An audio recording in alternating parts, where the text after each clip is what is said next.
अस्सलाम वालेकुम नाजरीन, मैं हूं आपकी होस्ट शमाला राजपूत और आप देख रहे हैं फास्ट 24 न्यूज़। खबर शामिल करते हैं हमारे रिपोर्टर पंजाब पीर मोहम्मद फुकराज अब्बासी की रिपोर्ट के मुताबिक बताया जाता है कि लाहौर में मास्टर प्लान 2050 का नोटिफिकेशन मुअत्तल करने के हुक्म में तौसी। लाहौर हाई कोर्ट ने शहर के मास्टर प्लान 2050 का नोटिफिकेशन मुअत्तल करने के हुक्म में तौसी कर दी। लाहौर हाई कोर्ट के जस्टिस शाहिद करीम ने लाहौर मास्टर प्लान 2050 के खिलाफ दायर दरख्वास्त पर समाअत की, जिस सिलसिले में DGL DA आमिर अहमद खान समेत दीगर अफसरान अदालत में पेश हुए। अदालत ने लाहौर मास्टर प्लान को असर-ए-नौ जायजा लेने के लिए इंटरनेशनल या लोकल कंसल्टेंट की खिदमत हासिल करने की हिदायत की। मास्टर प्लान के जायजे के लिए बैनुल-अक़वामी माहिरीन राय लेने की तजवीज़ भी थी। जस्टिस शाहिद करीम ने कहा कि ये 2050 तक का प्लान है जो शहरियों पर असरअंदाज होगा।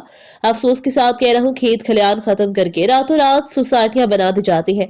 शानदार सब्ज खेतों को खत्म करके किसानों की जमीन छीनकर इकोनॉमी को नुकसान पहुंचाया जा रहा है। पहले कहता था ये हमारे मुस्तकबिल का मामला है, लेकिन आज जो आलूदगी की सूरत हाल है इसमें हमारी और बच्चों की बका खतरे में पड़ गई। बाद अज़ां अदालत ने लाहौर मास्टर प्लान 2050 का नोटिफिकेशन मुअत्तल करने के हुक्म में तौसीह करते हुए DGLD को आइंदा समाअत पर तजवीज़ पर अमल दरामद से मुतालिक अदालत को आगाह करने की हिदायत की है। अदालत ने केस की मजीद समाअत 2 हफ्तों के लिए मुलतवी कर दी।